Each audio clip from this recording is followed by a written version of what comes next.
Hello बच्चों, फिर से स्वागत करता हूँ आपके इस चैनल पे। आज हम जनवरी नाइट्स की कहानी के तीसरे भाग में शुरुआत कर रहे हैं। दूसरे भाग में आपने देखा कि हल्कू अपने एक कुत्ते जबरे के साथ खेतों में आराम कर रहा है।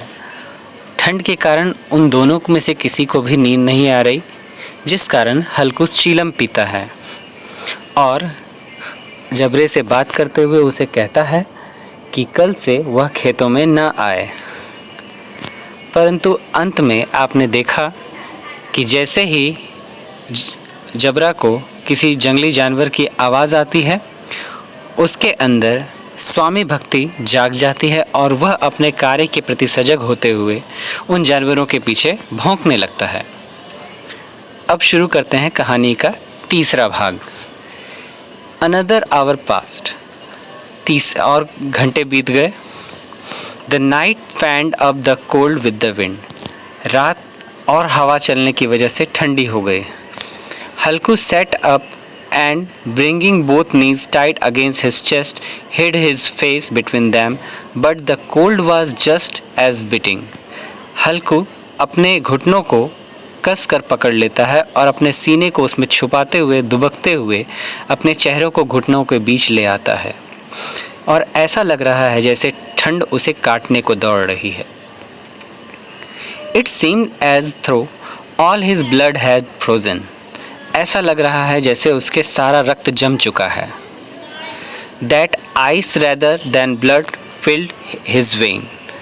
और उसके रगों में खून के स्थान पर बर्फ दौड़ रही है। He leaned back to look at the skies. वह लेट गया और आसमान की ओर देखने लगा। How much of the night was still left? वो सोच रहा है कि और अभी कितनी रात बाकी है। The dipper had not yet climbed half the sky. और सप्तऋषि तारा अभी तक आसमान के आधे दूरी तक भी नहीं पहुंचा है। By the time it was overhead, it would probably be morning. और जब वह तारा ऊपर आसमान में आ जाएगा तो ये ज़रूर सुबह होने का संकेत होगा। Night was not even 3 hours gone.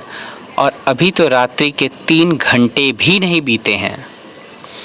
Only a stone throws from हल्कू's field there was a mango grove. हल्कू के खेत से एक पत्थर फेंकने जितनी दूरी पर एक आम का बगीचा था, एक उपवन था। The leaves had begun to fall and they were heaved in the grove. पत्ते झड़ने लगे थे और उससे पत्तों की एक ढेर बनाई जा सकती थी।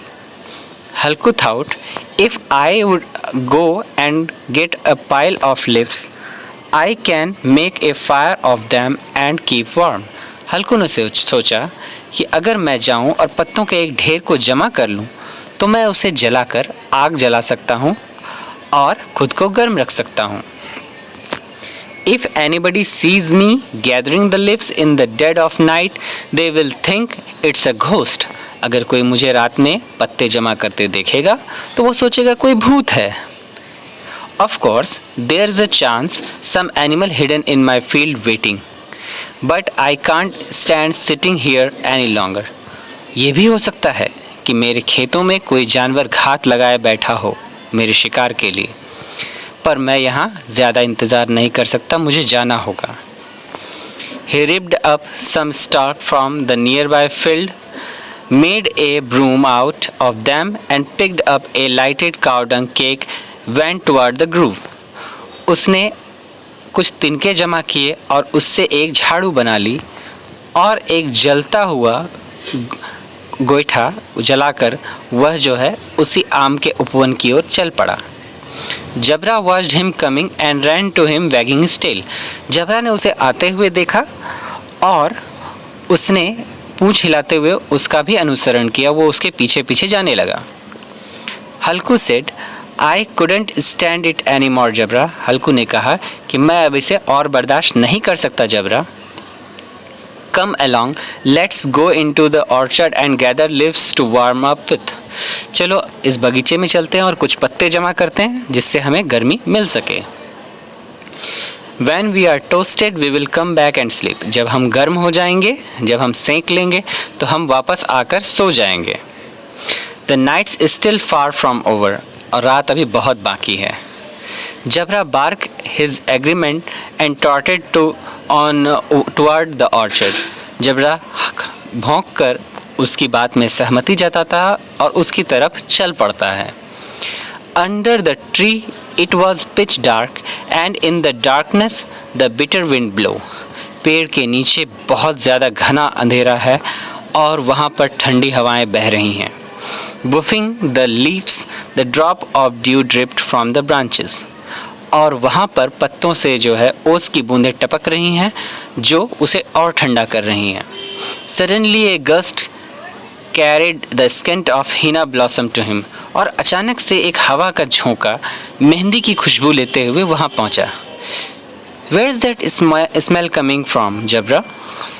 तो हल्कू जबरा से पूछता है कि ये मीठी सी खुशबू कहाँ से आ रही है जबरा? और can't your noise make out anything as fragrant as this? या फिर तुम्हारे नाकों से ऐसी खुशबू ये समझ में नहीं आ रही, तुम इसे नहीं देख पा रहे हो। जबरा had found a bone laying somewhere. जबरा को एक हड्डी पड़ी हुई कहीं दिखी and he was chewing on it. और जबरा उसे चबाने में लगा हुआ था। हल्कू set his fire down on the ground and began to gather leaves. हल्कू ने पत्ते जलाए और वहीं पर आग तापने बैठ गया। His hands were frozen. उसके हाथ जम चुके थे। His bare feet numb. उसके पैरों की नसें जाम हो चुकी थी। But he would pile up a regular mountain of leaves and by making a fire out of them he would burn away the cold. लेकिन वो लगातार पत्तों के ढेर जमा करता रहा और जमा ढेर से वो आग जलाकर इस ठंड को भगाने के प्रयास में लगा रहा। In a little while the fire was burning merrily. थोड़ी देर में आग बहुत तेजी से जल रही थी। The flames leapt upward, licking at the overhanging branches. आग की लपटें ऊपर उठने लगी जो कि आम की टहनियों तक पहुंच रही थी। In the flickering light, the immense tree of the grove looked as though they were carrying the vast darkness on their head. और उस लाइट में, उस प्रकाश में ऐसा देखने को लगा कि अंधेरे में पूरी तरह से वो पेड़ जो हैं अंधेरा अपने साथ कैरी कर रहे हैं, अपने साथ ला रहे हैं। In the blissful sea of darkness, the light fire seemed to pitch and toss like a boat. और इस तरह से अंधकार में वो लाइट जो है ऐसा लग रहा था जैसे कि किसी घने काले तूफान में एक नौका जा रही हो। हल्कू sat before the fire and let it warm him. हल्कू आग के पास बैठ गया और खुद को गर्म किया। After a while he took off his shawl. थोड़ी देर के बाद गर्मी के कारण उसने अपने शॉल को हटा दिया। And tucked it behind him. और उसे अपने पीछे गिरा दिया। Then he spread out both feet as though challenging the cold to do its worst. और फिर उसने अपने दोनों पैर पसार दिए आग की ओर जैसे कि वो ठंड को चुनौती दे रहा हो कि अब मुझे ठंड करके दिखाओ। Victorious over the immense power of the winter, he could not repress his pride in his strength. ऐसा लग रहा था उसने ठंड पर विजय प्राप्त कर लिया और वो अपनी जीत को अब दबा नहीं पा रहा है, वो उसे बर्दाश्त नहीं कर पा रहा अपनी जीत को। He said to Jabra, "Well, Jabra, you are not cold now, are you?" वो जबरा से कहता है कि जबरा तुम्हें अब ठंड तो नहीं लग रही है क्या? जबरा barked as though to say, "How could I feel cold now?" जबरा उसे भौंकते हुए जवाब देता है कि अब ठंड कहाँ? We should have thought of this plan before, then we would never have become so chilled. हमें ये उपाय पहले ही सोच लेना चाहिए था ताकि हम इतने ठंडे न हो पाते। जबरा wagged his tail. जबरा भी पूंछ हिलाता है। Fine. Now what do you say we jumped over the fire? तो हल्कू कहता है कि क्या कहते हो आग के ऊपर कूदा जाए? Let's see how we manage it. चलो देखते हैं ये कैसे करते हैं। But if you got scorched I have no medicine for you. लेकिन अगर तुम झुलस जाते हो मेरे पास तुम्हारे लिए कोई दवाई नहीं। Jabra looked fearfully at the fire. Jabra आग को डरी हुई नज़रों से देखता है। We must not tell Munni tomorrow और there will be arrow.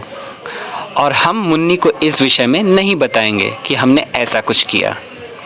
With that he jumped up and cleared the fire in one lip. वो इस प्रकार एक बार कूदता है और आग के ऊपर एक छलांग लगा लेता है। He got his leg signed with but he didn't care. उसके पैर में हल्की सी झुलस आई है पर वो इसकी फिक्र नहीं करता। Jabra ran around the fire and came up to him. Jabra आग की तरफ से घूमते हुए उसके पास वापस पहुंच जाता है। वो ऊपर से जंप नहीं लगाता। Halku said go on no more of this jump over the fire. Halku कहता है कि जाओ जाओ कूदो, ऐसा मत करो, तुम्हें भी आग के ऊपर से कूदना है। He leaped again and come back to the other side. वो फिर से कूद कर आग को दूसरी तरफ पहुंच जाता है। और इस प्रकार से कहानी का तीसरा हिस्सा भी समाप्त होता है। आज की कहानी में हमने देखा कि कैसे हल्कू और उसका कुत्ता जबरा दोनों इस ठंड से बचने के लिए आम के बगीचे में जाते हैं, पत्ते जमा करते हैं और आग जलाकर वहाँ पर ठंड को चुनौती देते हैं। कहानी के चौथे भाग अर्थात आखिरी भाग में हम कल फिर मिलेंगे और इसके बारे में देखेंगे कि इसका क्या परिणाम होता है। तब तक के लिए धन्यवाद। चैनल को सब्सक्राइब अवश्य करें और जो भी समस्याएं हो आप कमेंट बॉक्स में पूछ सकते हैं। धन्यवाद।